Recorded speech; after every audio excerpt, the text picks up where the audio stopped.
Әрине бір ерекше көрініспенен, ерекше бір салтанатпен қарсы алайық. Сәукеле шоудың ару қыздары сіздер үшін қошемет, құрмет қадірлі ағайын.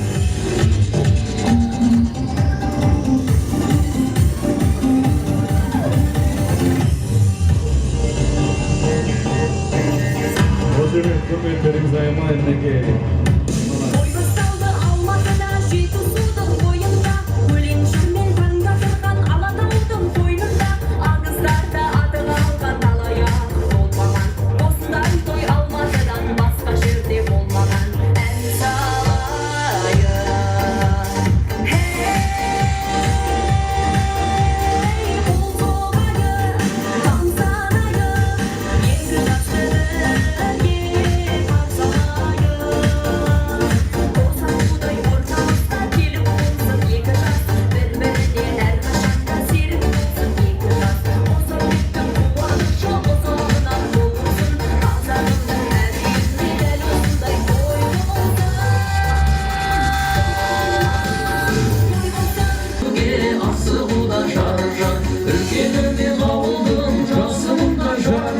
Жас келін